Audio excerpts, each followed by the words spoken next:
Hey, I'm Amanda from Trifecta Fitness. We're proud to be Clarksville's new Get Fit headquarters. Trifecta Fitness is a state-of-the-art spin and strength training studio. Our spin studio is truly one of a kind in this area, complete with 20 state-of-the-art live fitness bikes and an incredible sound system. Our strength training is done in small groups of 6 or fewer, and all of our strength and spin classes are scalable for every level of experience. Come see us in the heart of Clarksville, just behind MAPCO at the corner of Old Trenton Road and Wilma Rudolph Boulevard. Call us for more info at 931-542-6265 or download our Trifecta Fitness app for a full list of upcoming classes. Hello, my name is Damon Friedman, co-founder and president of SOF Missions. As a 20-year veteran within Special Operations, I've gone through many challenges due to my military service and time in combat. We felt called to start SOF Missions to serve our fellow brothers and sisters in arms, focusing on suicide prevention and resiliency. Our mission at SOF Missions is to empower warriors to find purpose and be resilient. Since 2011, when we started the organization, almost 3 million men and women have deployed to Iraq and Afghanistan. Unfortunately, the scars of war take a toll on their psychological, physical, social, and spiritual health. Many veterans feel a sense of hopelessness and a loss of purpose when they return to civilian life. They feel isolated and alone, unable to reconnect. And in the greatest of tragedies, over 20 veterans lose all hope and take their own lives. Our goal at SOF Missions is to provide veterans the tools and resources so that they don't become a statistic. We offer a unique approach to combating veteran suicide through a whole health, intradisciplinary model. The Be Resilient program is a 4-pillar methodology that addresses the areas of psychological, physical, social, and spiritual wellness. We provide care through 3 delivery methods: medical clinics, retreats, and educational training. Since we started back in 2011, we have been able to reach veterans in all 50 states and have served over 3,000 veterans through the Be Resilient program. Being resilient is a multifaceted and complex issue. We know that to find a lasting solution, we have to address the whole warrior. Many challenges cannot be solved by providing the treatments and modalities of just one component, but by tackling them all. Now, we've expanded our services to include law enforcement and first responders. Together, we can make a lasting impact in the lives of warriors across the nation. To learn more, visit our website at sofmissions.org. Proceed to your post assignment. All units proceed to your post assignment.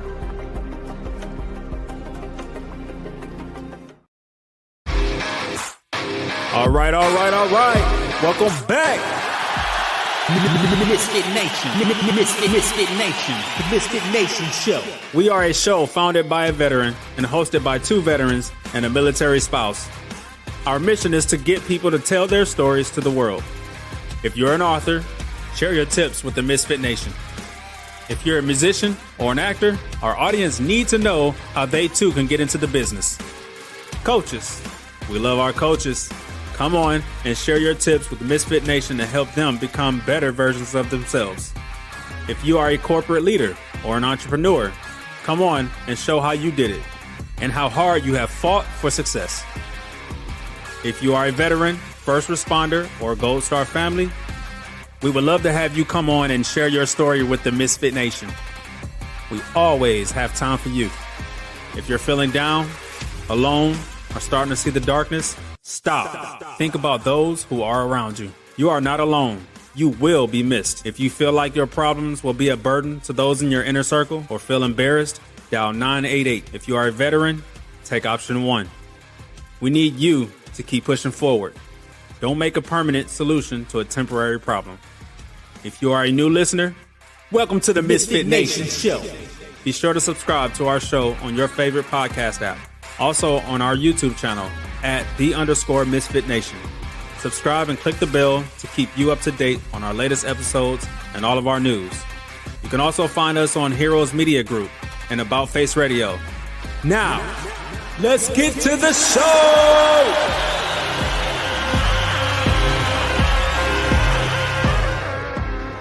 All All right. The ToosDay Crue is here, hosted by Stephen LaMonica and Jake Holland. It is a Misfit Nation production that brings powerful stories of grit, resilience, and leadership to life. Stephen is a business leader and YouTube consigliere. He ensures the show runs smoothly, providing real-time feedback and maintaining discipline during live broadcasts. Jake, a 25-year Army veteran and former EOD tech. We call him Hurt Locker. We call him Lacey. Offers deep insights from his extensive service, which includes multiple combat deployments and VIP missions around the globe. Together, they welcome guests from diverse backgrounds to share their journeys, inspiring listeners with stories of overcoming adversity and leading with purpose. Whether you're tuning in for the insightful discussions or to enjoy Steven's passion for NASCAR or Jake's anecdotes from his farm in Kentucky, the ToosDay Crue delivers a unique blend of entertainment and inspiration every week. So sit back, relax, and enjoy the ToosDay Crue!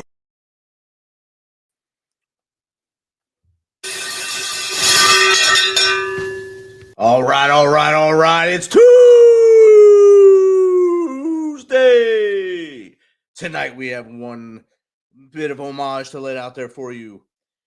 Deputy Sheriff Hector Cuevas Jr., San Bernardino County Sheriff's Department, California, end of watch, Monday, March 17th, 2025. Let's keep him, his family, his friends, his peers, and his community in your thoughts and prayers. The suspect has been caught. It was a vehicular hit and kill. Suspect was in a stolen vehicle. Surprise, surprise. So now, as we sit here, we know it's time. Woo! Oh, hell yeah, brother!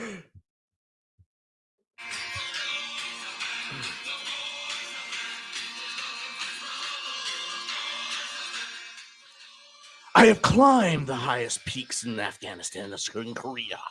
I've seen the awesome valleys below, but right now, all I see are the ToosDay Crue, Cagney, and Lacey getting ready to rock the odd waves. And so join me in pulling down those shoulder straps and get ready to rock tonight.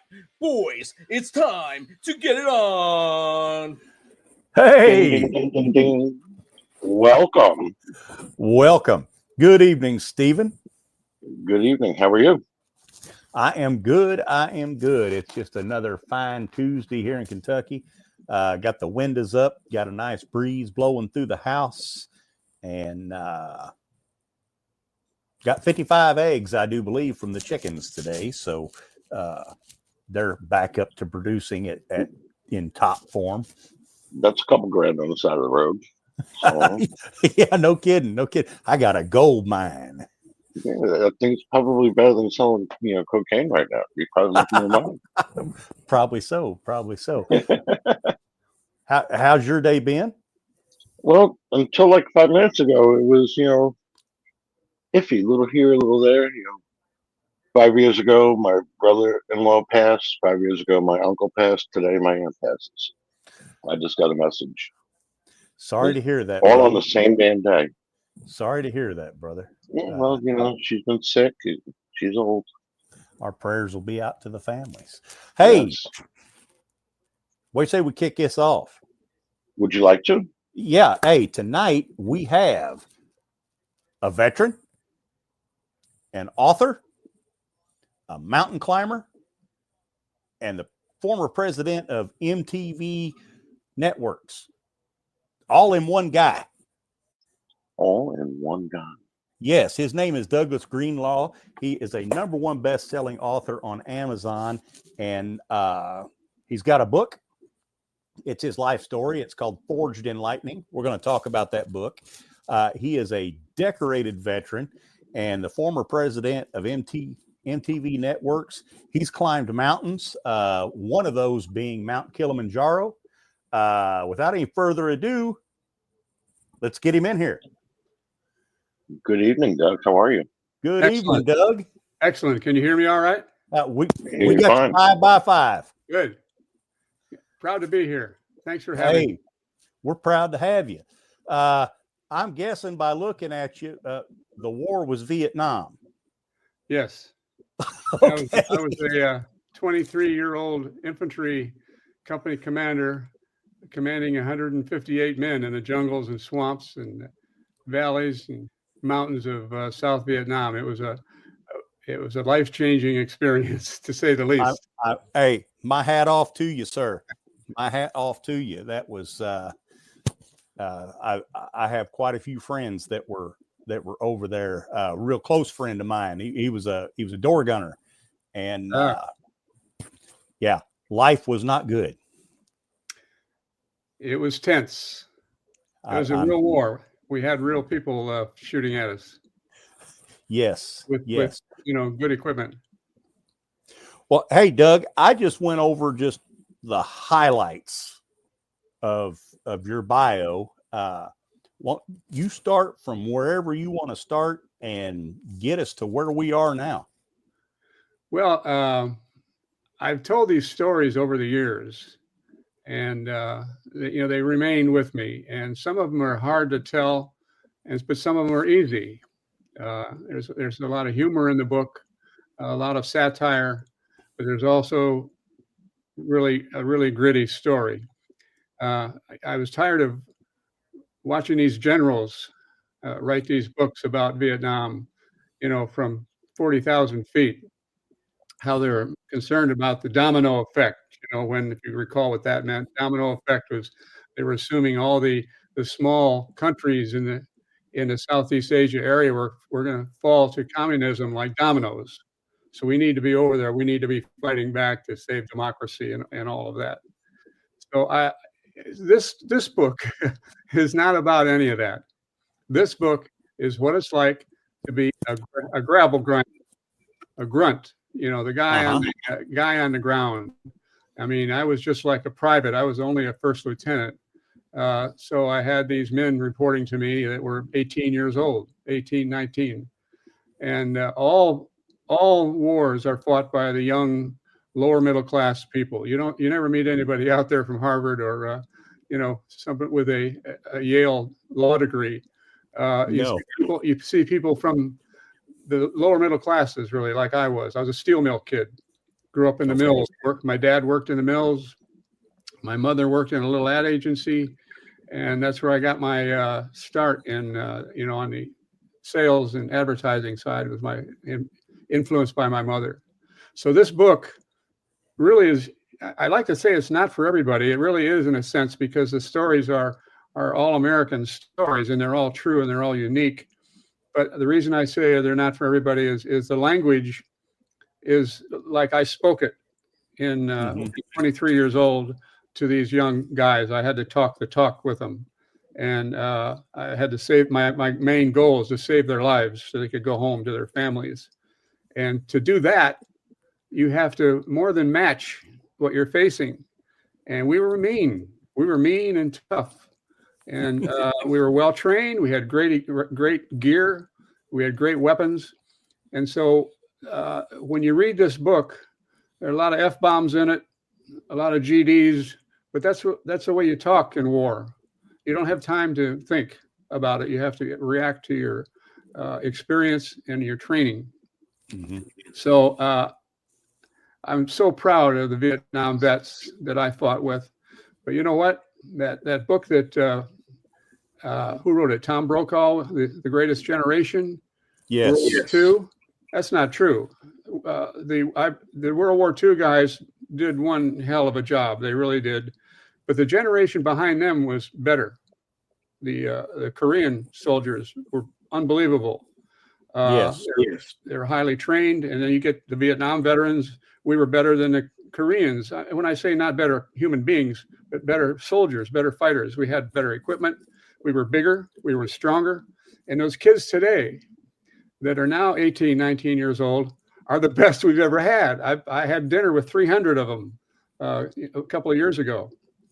And it was a graduation for basic training that I was invited to as National Commander of the Military Order of the Purple Heart. And these kids were big, they were tough, and they were ready to go to war. Whether they had one or not, they were ready. And so every generation, I think, personally, is better than the one before.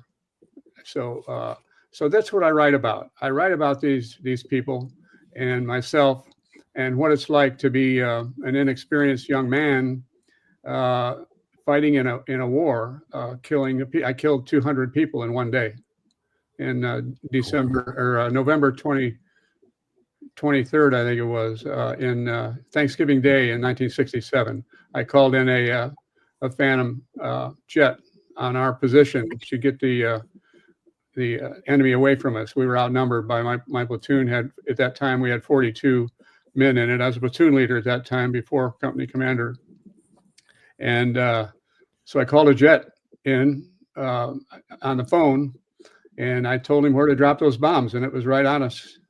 And it worked. It drove them back. I don't think we had any deaths from it.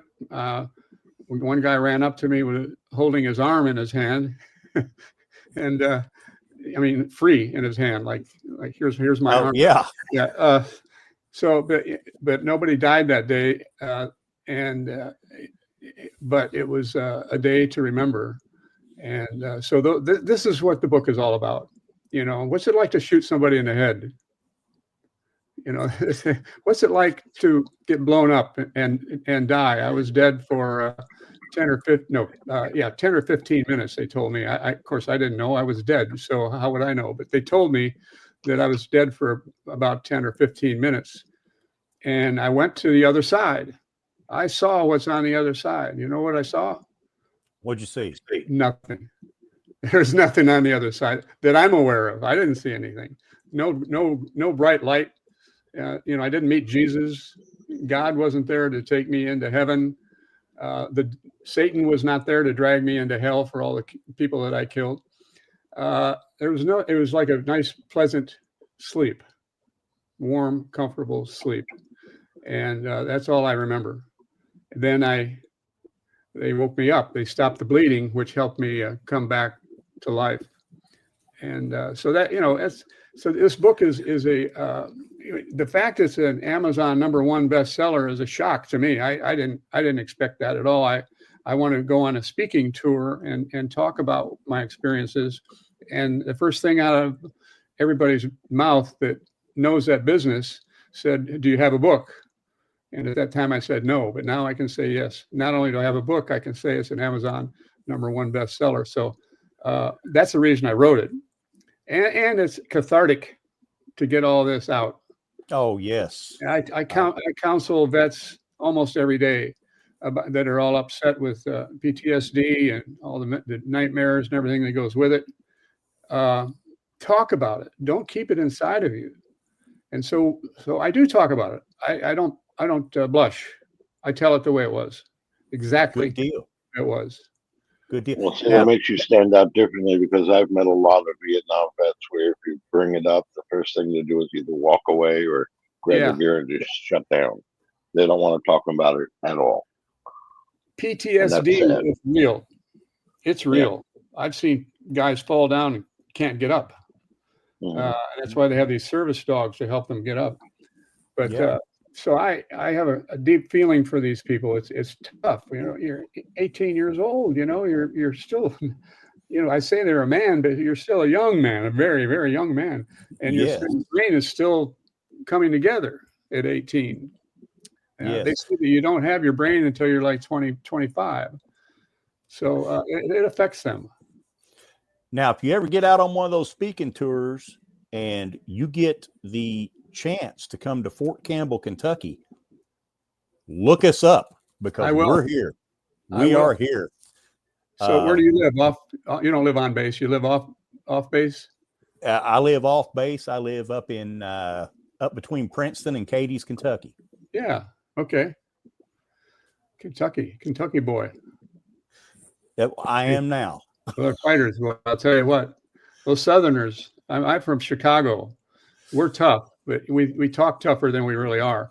These Southern guys are really tough. And you see them in war, you got to hold them back. Oh, you know, nowadays, you know, the old joke was when we first went into Iraq, it was to tell all the Southern boys that the Iraqis were responsible for the death of Dale Earnhardt. Boy, hey, that's a good one. I should have known that. Of course, Dale Earnhardt was probably 20 back then. His father. His father. Yeah. Hey, Anyway, Douglas, we've already got a question for you. sure. That popped in from one of our listeners. This here is from War Is No Fun. He said, Douglas, your journey from the battlefield to the boardroom is incredible. How did your military experiences shape your leadership style when you became the president of MTV Networks? That's a great question. Thank you for that question, War Is. And that's a really good question, because I think about that a lot. I really do. And thank God for my Army experience. And like I said, a young man in charge of all those people and reporting to the colonel and having to work both sides of it. It was a hell of an education. And I really was very disciplined. It made me very disciplined out of necessity. And so when I joined the business world, first of all, the military fit me like a glove. I was in good shape. I played college baseball, high school baseball, and football. I went into the military in really good shape, which is a big deal, because they put you to your test. They take everybody to their own personal highest level. So, you could take Michael Jordan and they work him up to Michael Jordan's top peak. So they're going to kill Michael Jordan too, just like they did me and everybody else. They really work you hard, and you get this discipline. Well, when I went into business world, I took all of that with me, everything I learned from the military. And here I was, a 26-year-old guy going into the business world. I found it it fit me like a glove, just like the military did. Okay. So it really helped. The military disciplined me. I was fearless. At 29 years old, you can read in a book where I was a sales manager at a radio station in Houston, Texas. It happened to be owned by ABC. Mm-hmm. And we were doing so well. They wondered what the hell's going on in Houston. Check it out. Who is that down there? It's a Greenlaw guy. So they asked me to speak at the management meeting that fall in California. And here I was, a 29-year-old young man standing in front of all the senior executives of ABC Inc., including Leonard Goldenson, who was a founder, was in the front row right in front of me. And I wasn't nervous a bit. All I did was get out there and talk about like I'm talking now, and made a few funny stories from Vietnam. I didn't get into the gross things. I went into the effect it had on the leadership, and I ended up telling them that that war and the military made me understand the value of structure. I said, and people, and understanding people and how to motivate them. And I said at the end of my speech that the ABC, I'm looking right at Goldenson right in front of me. ABC, the people are more important than the structure of the company. Mm-hmm. If you didn't have good people, if you're not surrounded by good people, a company is just an empty building or a pack of a stack of directions on paper. Yeah. And they all, that my military helped me even in that speech. I got a reputation in the company, and things started taking off from there. And when you're in combat, killing people with your bare hands, which I did, I killed 7. At the time I killed 200. That was sort of off in the distance, and I didn't really. I went to the colonel told me to go take a body count. I got out there, and I stopped at 70, and they were just all over the place. So I just rounded it up to 200. So I don't know how many were there, but it had to be at least 200. So anyway, I don't mean to get off tangent on you here, but it's a good question. It was invaluable to my civilian experiences. I was fearless, right. and I'd walk into a situation without it. My heartbeat would be exactly where it is normally. I don't get that excited. All right. Now, while we're on the subject of MTV, I got a question. You're not the guy that I need to yell at because the headbanger's ball is gone, are you? No, matter of fact, I was pushing for all those things. I wanted Oh, that. man. I wanted that type of entertainment. Where were you in 1981 when they launched it? Well, I was still in high school. And, Yeah, well, you were the target. And the thing was, I lived out in the middle of nowhere, had 3 channels on the TV, but I had a friend in town that had cable. And on Friday nights, Mom would let me go to his house, and we would watch the concerts, you know, the metal concerts on MTV at night, and that was kind of the thing to do. Yeah, it was hot. It was hot, and we aimed it at. I didn't get to MTV till 1985. I was there from 85 to 95. The 80s and 90s. It was the pinnacle of their success. Mm-hmm. And so I just enjoyed it so much. I thought many times, I can't believe I'm making all this money. They're paying me to do this. I would do this for nothing. And it was fun. It was exciting. We'd have a party for our advertisers in LA, and I'd write a check for $450,000. That's a lot of money back in the Dude, that's a lot of money now. Yeah, I think it is too. But we had, I had an unlimited budget. We were doing 30% a year in gain in profits and revenue every year I was there. It was just a wonderful time, and it helped me even to be a better executive CEO by the feeling that I had around these young people that worked at MTV.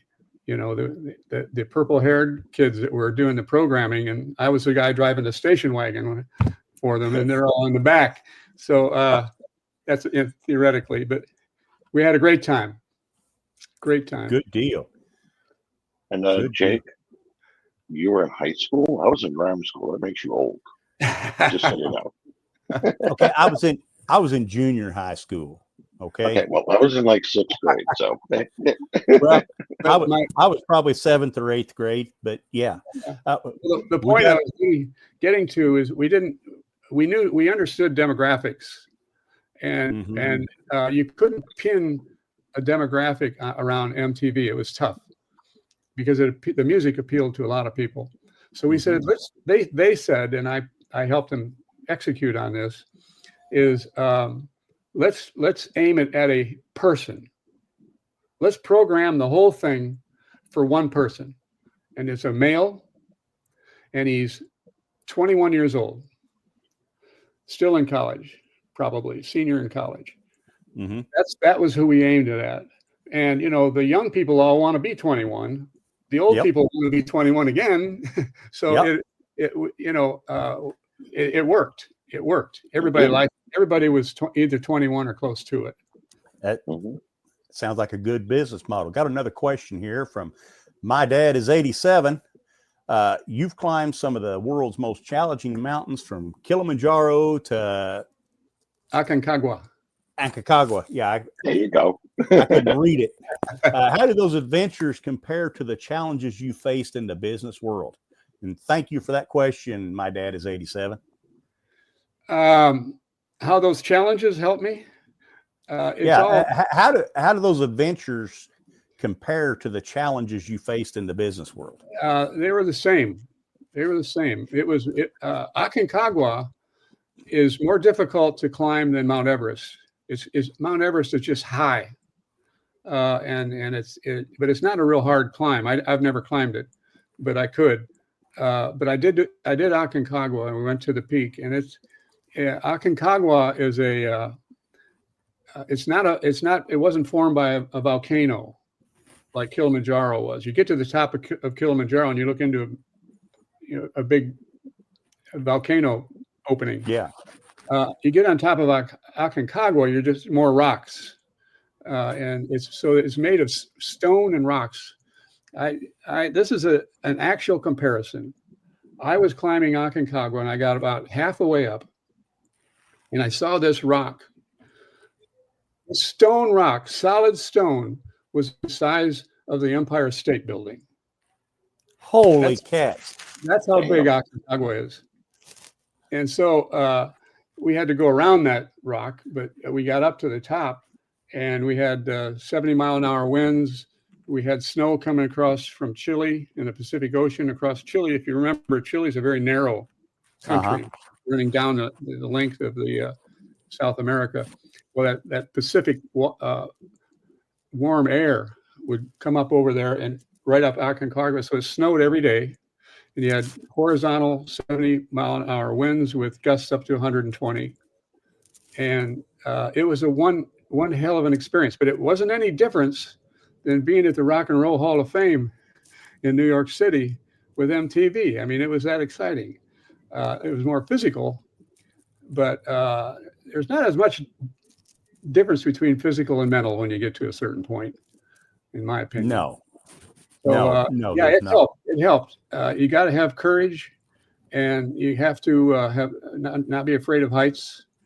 When you're walking along a piece of the ledge that's, maybe 12 inches, and right down from you is a 2,000-foot drop.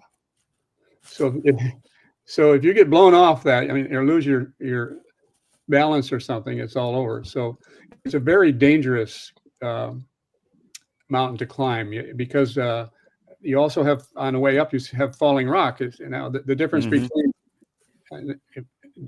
Aconcagua and Kilimanjaro, Aconcagua is a pile of rocks, so you have to watch out for falling rocks. You don't have any falling rocks on Kilimanjaro. And when I say falling rocks, they are rocks from the size of a baseball to the size of a Volkswagen come down, and you have to be aware of it and give out a warning signal when you see it coming.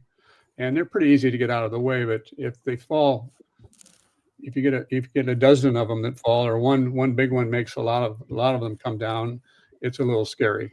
Oh, yeah. That's what it is. You learn to do that, and you could do it. And now I've got another one planned that you two can do with me. Are you ready? We're going to fly. We're going to fly to Norway, and we're going to climb to it. We're going to fly to Norway, take a small airplane to northern Norway. You'd be surprised how far Norway goes, all the way up into the Arctic. And we're going to cross-country ski from Norway to the North Pole. It's 150 miles. Now, the good news is a helicopter comes and gets us and takes us back. It's a one-way climb. It's not a climb really, but it's and you could do it. It's cold, but you can dress for cold. It's cold. Dress for cold. And but it's not that dangerous. It's only dangerous when you come across open water, which you do, but you just walk around it. What about them big white four-legged things that's up there? You carry a 45 on your side. I'm pretty good with my 45. So there are those polar bears. They're the biggest bear you don't realize how big they are. It's the biggest bear in the world. Yeah, they are. They're bigger than grizzly bears. They're huge. And they look so nice and friendly, Boy, they're fearsome. I never saw one, but I've heard guys that have done the trip. You're bound to see one because they'll smell you from miles away. Well, and I've talked to guys that are kind of adventurers and go up in that area and stuff. He said that polar bears think that people are slow seals. Yeah, that's right. That's a good one. Wish I didn't use that one. I'm going to use that one. Hey, feel free. I don't own it. And seals are fast. They're fast. Yes. Seals are faster than we are.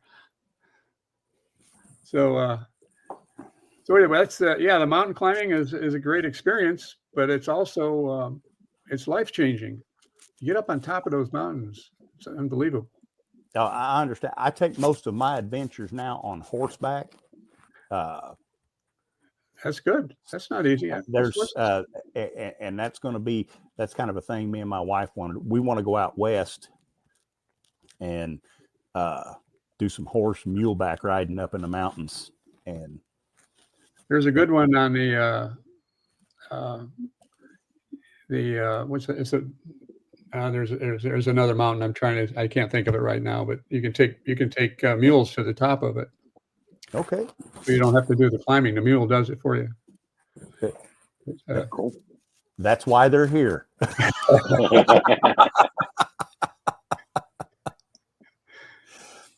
Oh, hey, we're going to take a minute to honor Army Captain Jennifer Moreno. She died on October 6, 2013, serving during Operation Enduring Freedom 25. She was 25 years old, San Diego, California, and she was assigned to Madigan Army Medical Center at Joint Base Lewis McChord, Washington. She died October 6th in the Zari district in Afghanistan of injuries sustained when enemy forces attacked her unit with an improvised explosive device, and also killed in the incident were Sergeant Patrick Hawkins, Sergeant Joseph Peters, and PFC Cody Patterson. We salute y'all and thank you for your service to our great nation. I agree with you 100%. See, now when I read that with you, it made me think just how really gruesome. So you didn't see any gruesomeness there. I mean, she got killed. Okay. Now, what's she look like? You don't want to know. You don't want to know. It's not pretty. No, it's ugly. Everybody, I always scoff at when I hear a report like on the evening news. Well, it's 3 people were killed and 14 were wounded. Well, at least they were wounded. You know, it wasn't that many people killed, but you know, those wounded people, you know, a catastrophic wound. You've seen them, the guys with no faces, no ears, yes, no fingers.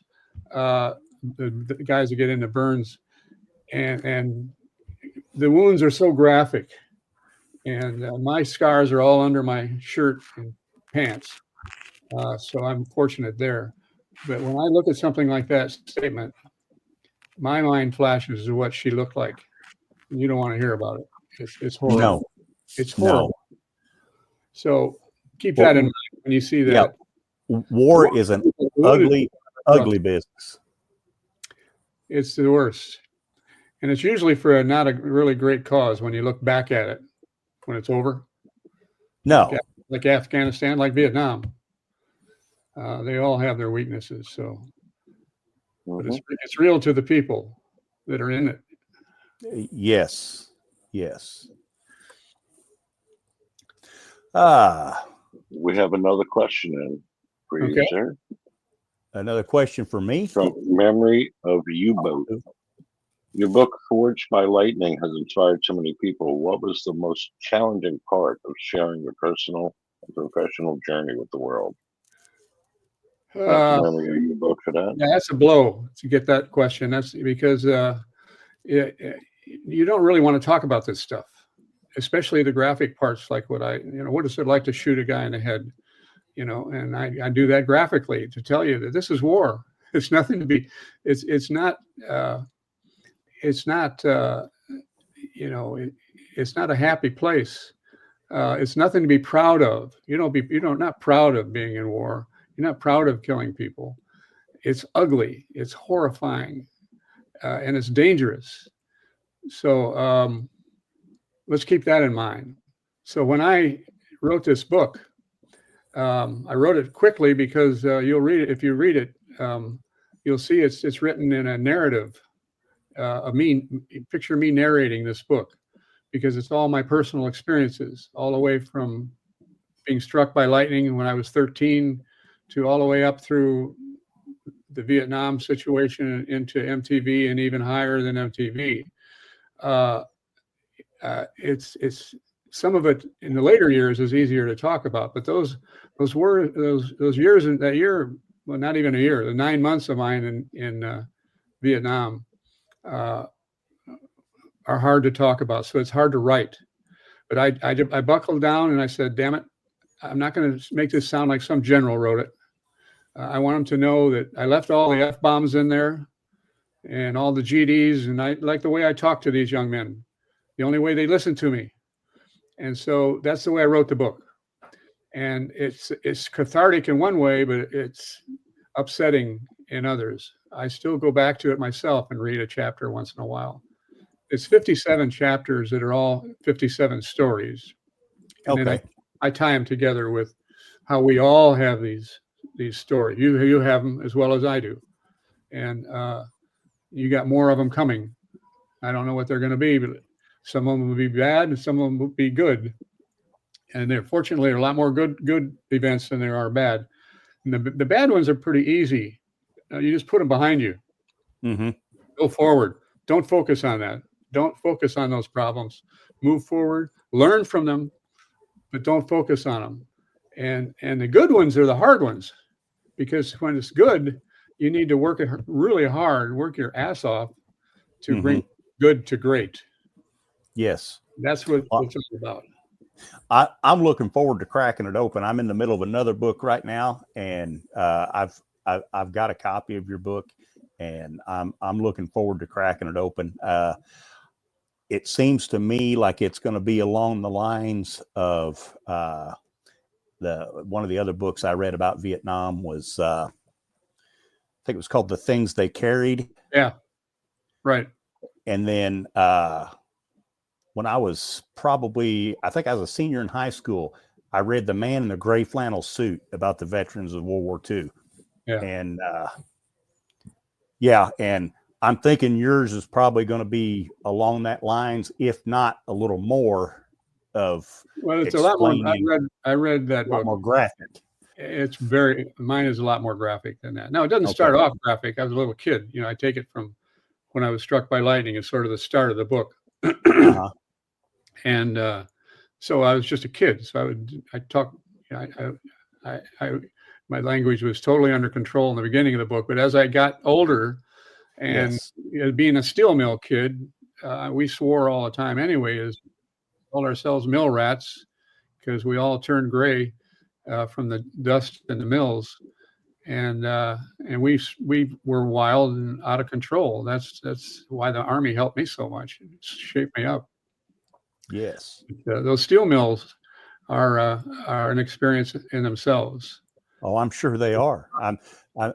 I come from a long line of coal miners. So, there you go. Same deal. Different situation, but all the same. You went through the same things. Yes. So, my father worked in the mills, and I worked in the mills in high school from 16, 17, the summers of my 16th, 17th, and 18th birthdays. And you had to be 18 to work there. Mm-hmm. So I just lied to them. And they said, how old are you? I said, 18. They said, okay, write it down. They didn't care. They didn't have they didn't have HR departments back in those days. They just, if you said you're 18, put him on the line. Yeah, they just needed a body. Yeah. Got another question here for you from Bill Me Later. As someone who made a significant impact in the entertainment industry, how do you see the evolution of media today compared to your time at the MTV Networks? Boy. Probably, I imagine it's exactly the way you guys see it, and the caller sees it. I see it out of control. There's an interesting video out there that everybody in America should watch. And it's this stand-up comedian does a comparison. Remember that song from the 40s, Baby It's Cold Outside? Remember that song? Yes. It's cold outside. And da-da-da-da. Love that song. You know that song has been banned?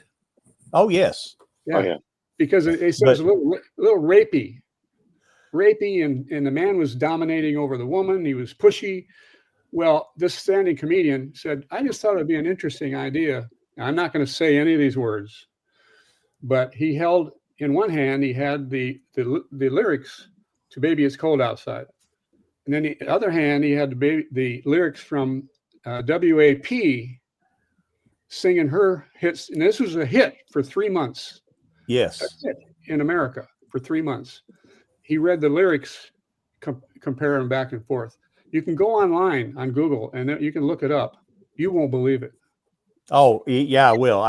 I've listened to that song, and so that's I sort of feel like that.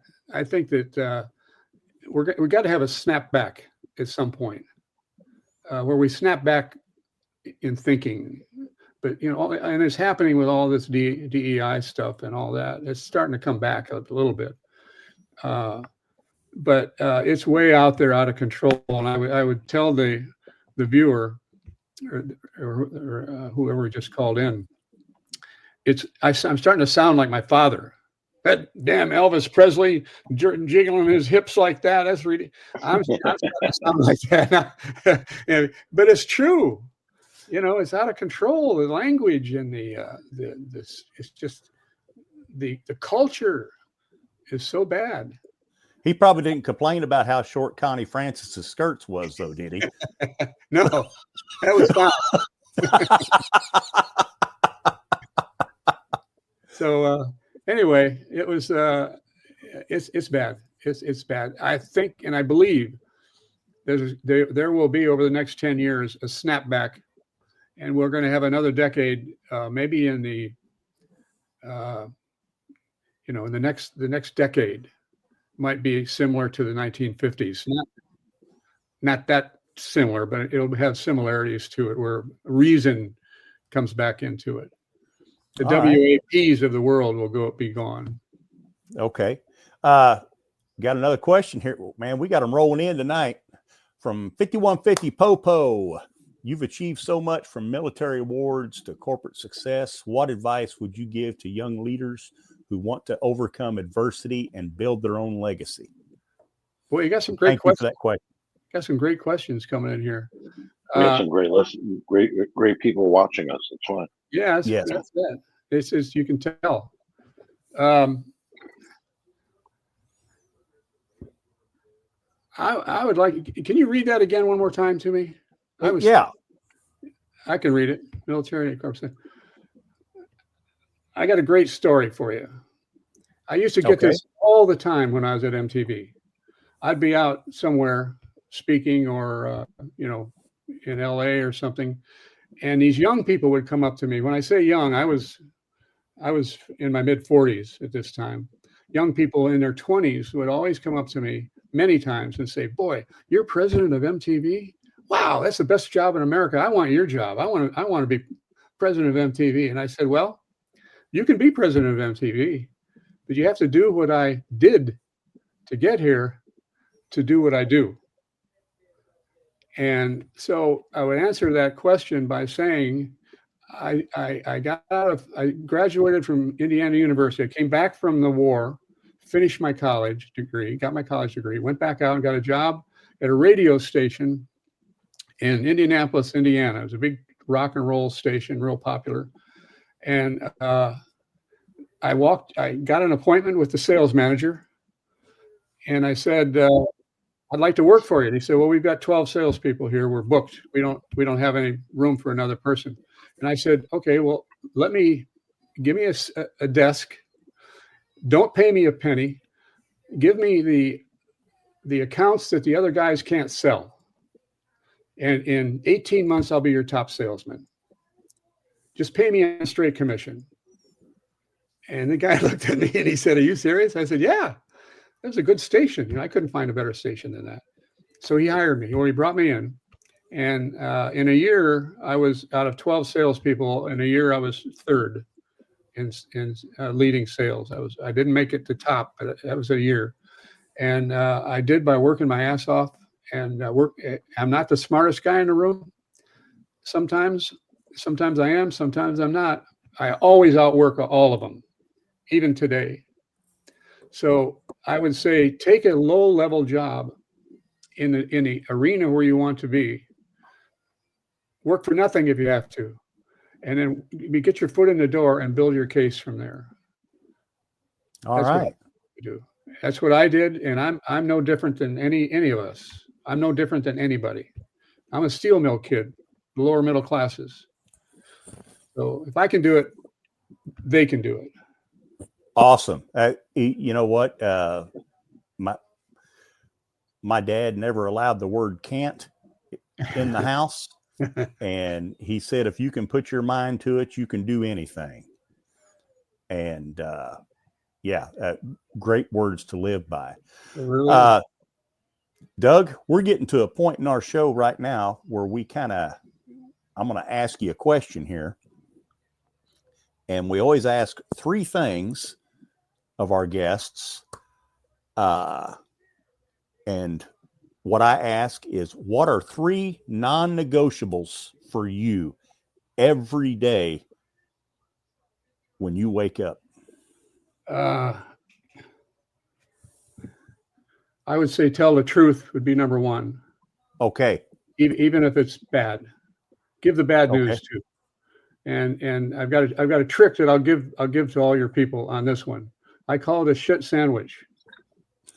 I give you I say, look, you're a great guy. You're one of the top people in my life, and I believe in you. You're going to do fantastic, but you got to do this. You got to do this, this, and this, or you're never going to make it. But I'm so proud of you to make it from here, where you were, to where you are today. You're a success, and the shit's in the middle. So Yes. You can't be. Donald Trump. I've been with him twice. He's narcissistic. He really is. He is not a nice person, but he knows it. He understands it. He said, "I can't help." He told me face to face. He said, "I know what you're thinking because based on what I just said, but I can't help myself. I take after my father. My father was like that, and I'm like that. So I just have to live with it. So certain things are bad, and you shouldn't do. I would never act like that. But he's got his own way. He's a billionaire. He did it basically on his own. Yeah. So that would be my answer. Just tell the truth, good, bad, or indifferent. Tell the truth. Okay. All right. The second one is what? Shit sandwich. Well, you're. Oh, that was part of tell the truth. Yeah, that was part of just 3 things that you have to do every day. So one of them is tell the truth. I'd say second would be healthy. Okay. And work out and take care of yourself, and live a ripe old age if it's possible. But every day I take care of myself. I eat right. I don't smoke.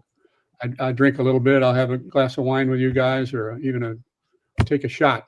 But I don't drink a lot, and I'm in good shape. So that would be 2. 3, select a good woman to marry, because it's so important to your life. She gives you the children. She gives you her strength and support. It's so important to have a good woman. All right. Those are my 3. That sounds like sound advice. Well, hey, yes, it does. Listeners and Misfit Nation, ToosDay Crue followers, the book is Forged by Lightning. The author is Doug Greenlaw. It sounds like it is. Yeah, there it is. Forged in Lightning, or Forged by Lightning. I'm sorry. Forged by Lightning. Got the badge on there for bestseller, and it looks like the lightning bolt that struck me when I was 13. So it's literal. I was actually forged by lightning, literally. And we got it. We got your website pulled up there. The GreenlawFoundation.org. That's it. Yeah, I raise money for veterans. Okay, and we appreciate that. And now I'm sure if somebody wanted to contact you, they could do it through that website. Yes. Okay. Right. I've got an email address. It's my name. It's an easy one. My email address is my name, Douglas Greenlaw at AOL.com. Okay, Douglas Greenlaw at AOL.com. Well, Doug, I've enjoyed your story. I can't wait to read the book. I really can't. And I hope you enjoy it. It's supposed to be enjoyable. I mean, I tell it. I put a lot of shit sandwiches in there. I try to clean it up a little bit after I've gone through some bad things. So, all right. Hey, you know what? I'm not going to say, I'm not comparing you by any way, but I've read James Joyce, so I can read about anything. Oh, so, this is not Ulysses. This is not Ulysses. You don't have to read. And not for nothing, the best stories are the ones that aren't sugar-coated. Tell the story the way it is. Tell the story. Nobody wants to hear it falsified and, make it kinder, gentler. Tell the damn story. That's it. And that's what you did. Thank you. That, That's exactly what I should make it a good read. and it's still selling like hotcakes on Amazon. So it's holding its own. So I'm happy about that. All right. Good deal. Good deal. Well, hey, Misfit Nation, thank you for joining the ToosDay Crue tonight. Remember to like and share, subscribe.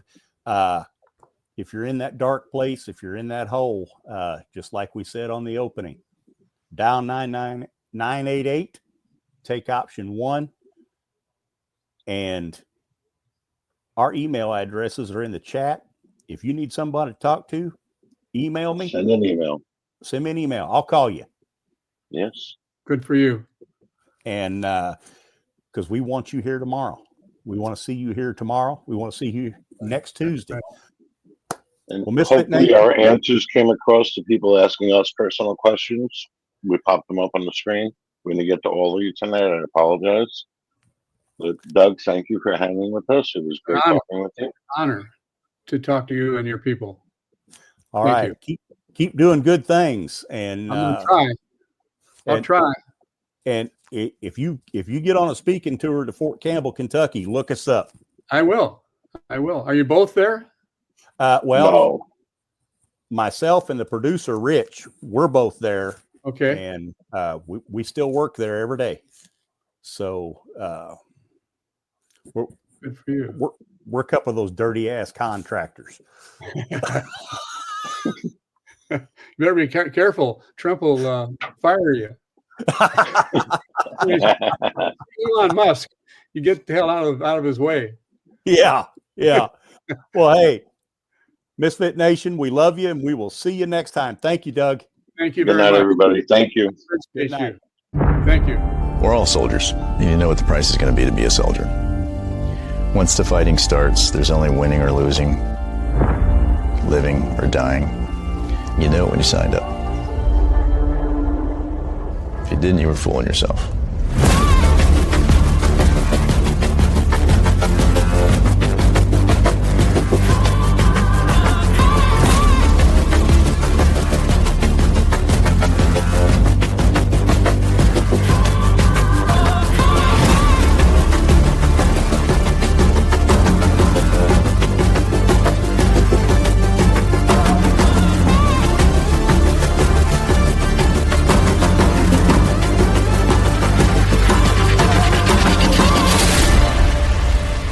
Combat, there is no Democrat, Republican, black, white. You know, there's friend and enemy, and people dying.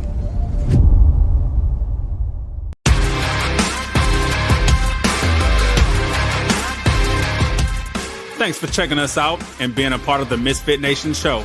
Don't forget to visit our website at themisfitnation.com. That's themisfitnation.com. Check out all our past episodes and get some of the great Misfit Nation gear for you and your family.